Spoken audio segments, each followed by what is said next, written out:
Recording in progress. Hello, my name is Steven Sanders, and that's Marcus Allen. We're doing the ethical issues within Stratton and Oakmont. So starting off, talk for a minute about what is Stratton Oakmont. So Stratton Oakmont was founded in 1989 by Jordan Belfort, and it was a stocks and securities firm, which ended up becoming one of the largest over-the-counter firms throughout the 1980s and 1990s. So Jordan Belfort, he grew up in Bayside, Queens. He was born in New York. He earned a degree from American University in biology. He originally started as a door-to-door meat salesman. He filed for bankruptcy at 25. He was a trainee at Elf Rothschild, but he was laid off after Black Monday in 1987. After that, he founded Stratton Oakmont and bought out the original founder. He had over 1,000 stockbrokers and earned more than $1 billion, but was in trouble because it was unethical, which we'll get to later on. Served 22 months in prison for this role. So Danny Porsche was his right-hand man. So he was raised in Lawrence, New York.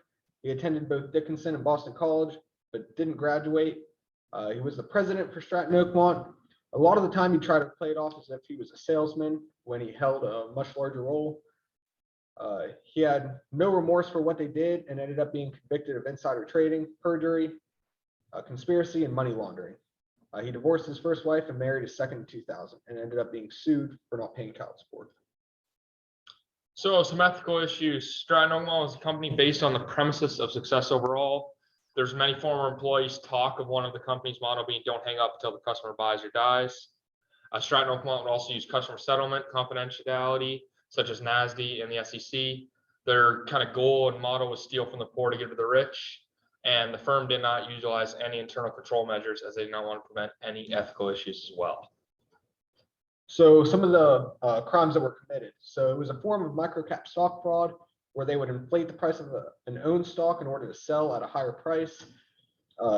This caused a lot of people to believe what he had to say, but were quickly skeptical when things weren't going as planned. So he scammed, basically Belfort scammed over 1,000 clients, and that led to the money laundering. He was able to own a lot of things for himself. He was able to be successful, so he bought a lot of accessories for him as well as the company. It was the biggest crime because this was an illegal way for him to make money in the firm.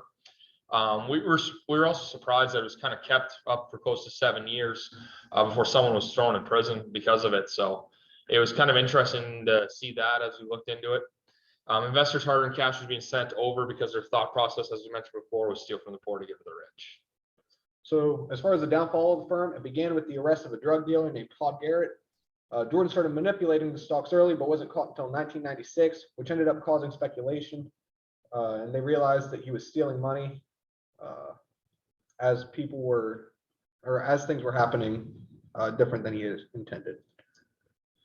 So here's the SEC versus Stratton Oakmont part that we got into. So when the SEC came to audit, they failed them of all the basic practices. There was manipulating stock prices, doing unauthorized trades in the stock, and not owning up to their name. These were the reasons why Stratton Oakmont failed. They argued that it was treating its owners and trading partners fairly, and SEC wasn't buying it, so they kind of just kept on with that audit that they failed them. They helped with recorded telephone calls in order to make sure there wasn't anyone being taken advantage of during this audit. The SEC was initially unable to find anything, but the FBI investigation brought out more of a result.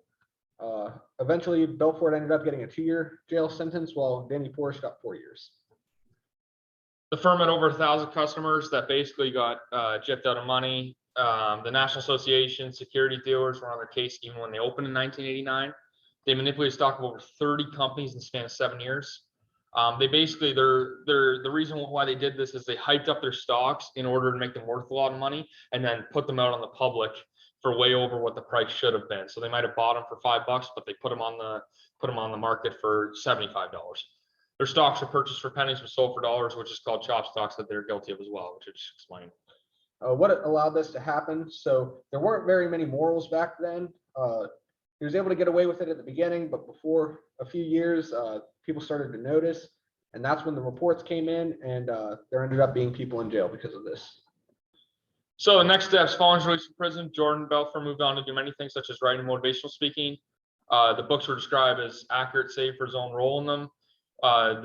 One of them had turned into the movie The Wolf of Wall Street. Danny Porsche moved on to work for a medical supply company by the name of Medicare Diabetic. As far as the final analysis, these issues could have been avoided by being ethical. Do not promise one thing and then do another. You need to earn your money the right way, and it's a lot harder to be held successful with all of the rules in place instead of back in the 90s. There's our references.